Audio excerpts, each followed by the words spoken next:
All right, let's just jump right into it. We're about to connect two things that sound like they have absolutely nothing to do with each other: near-death experiences and artificial intelligence.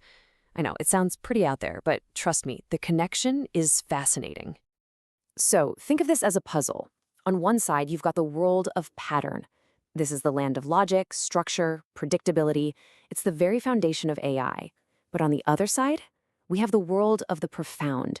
This is all about transformation, chaos, and deeply personal, subjective experiences, like NDEs. So the big question is, how on earth do these two alien worlds collide? Well, to figure that out, we first need a kind of blueprint, a guide for creating order out of chaos. We're going to look at a framework for building stable AI systems called the GOAT approach from Dennis Verhaage, and you'll see how its core ideas show up in a really interesting psychological dynamic. When you strip it all down, the GO approach is really about one thing: building stability. And how does it do that? By finding and using cognitive patterns that are reliable and predictable. It turns out this isn't just an AI thing. We can actually see this exact same principle at work in the way people interact, especially when two very different personality types come together. Okay, let's make this simple with an analogy from psychology. Imagine an ESFP, someone who's super spontaneous, living in the moment. Now pair them with an ISTJ who is all about structure, details, and planning. You'd think they'd clash, right? But here's the magic. The ESFP's emotional value-driven side finds the ISTJ's logical, structured approach to be incredibly grounding and reassuring. It's this beautiful balance between subjective feelings and objective structure that makes the whole system stable.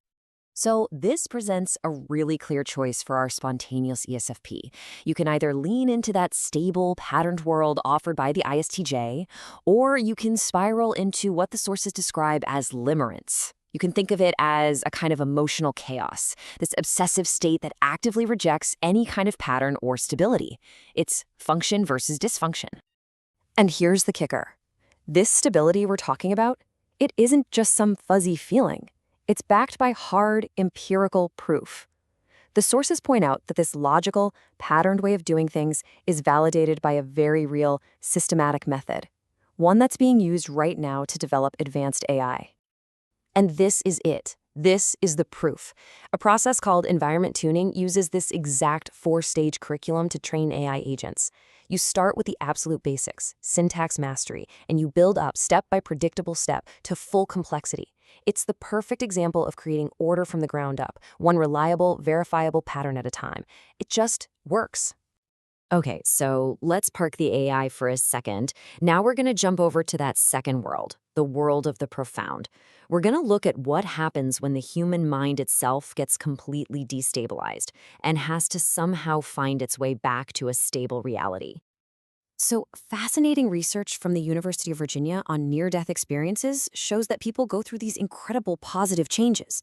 They have less fear of death, a deeper sense of purpose, more compassion, all amazing stuff. But, and this is so important, they often have a really, really hard time integrating these new insights into their old lives. It creates this intense internal conflict, this cognitive dissonance. It's like their whole world has been turned upside down. And that leads us right back to the exact same problem we started with. When your mind is flooded with chaotic, overwhelming new information, how do you piece it all back together? How do you find a stable framework that makes sense of the world again? And right here, this is where our two alien worlds finally slam into each other. Because the way the human brain fights to find stability after an NDE offers an incredible, unexpected validation for the entire psychological framework that the GO approach is built on.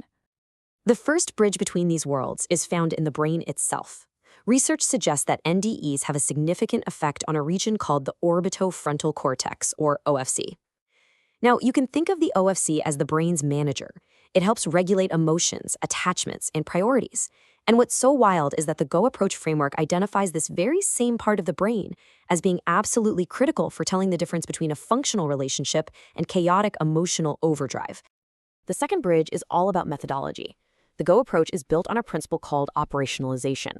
It's really just a way of saying, hey, if we're going to build something stable, we need to be able to measure our concepts. We have to turn abstract ideas into testable patterns. Well, guess what NDE research does? It takes these deeply personal, subjective experiences and works to find measurable, verifiable patterns within them. It's the same exact goal. And that brings us to the third bridge, which is all about psychology. To successfully integrate their NDE, a person needs a strong support system, one that gives them a sense of autonomy, competence, and connection. And that support system is a perfect match for something called self-determination theory, which, you guessed it, is also a central pillar of the Go Approach's method for building stable, ethical systems. Okay, so let's pull all these threads together. What does it all mean? What is the real connection between a human brain rewiring itself after a profound experience and an AI learning how to operate in the world?